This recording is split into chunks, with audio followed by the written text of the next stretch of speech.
Hello, I'm Mili Fay, and welcome to part 2 of the On Storyboarding series. If you missed part 1, please go back and watch it now.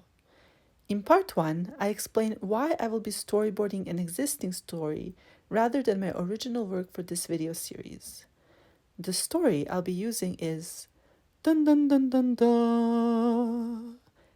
Yes, I will be storyboarding the song The Phantom of the Opera because the Phantom of the Opera is there inside my mind.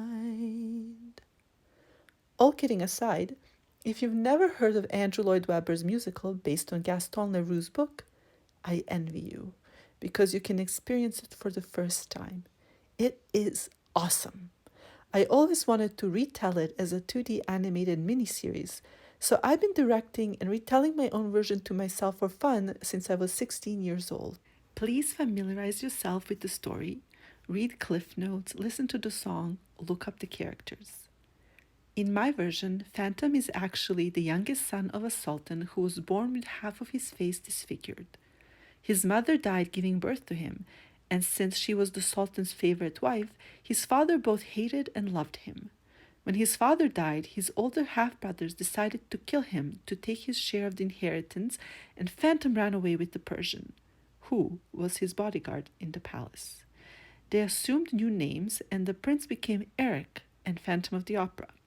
He chose to hide beneath the opera house because he found old architectural drawings of a secret house King Louis XIV, the Sun King, built as a meeting place for his secret Sons of Sun society. Eric restored the dilapidated house and adapted it to his needs. He is using jewels he smuggled out of his own palace to wisely invest and finance his life in France. He was 18 years old when he first met Christine, who's been living in the opera house's dormitories. At that time, she was 14. He is still the genius he is in the original, just much younger. Half of his face is disfigured, half of his face is breathtakingly handsome. I find this visual contrast works best because there's something even sadder about a character who is nearly a perfect specimen of humanity. Every single one of the characters in the original has an extensive backstory in my own version.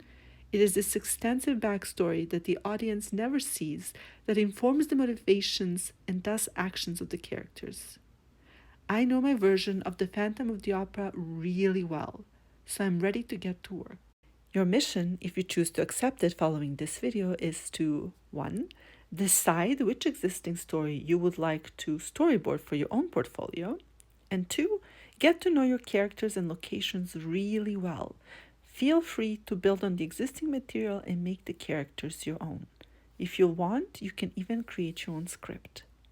Now, let's get creative.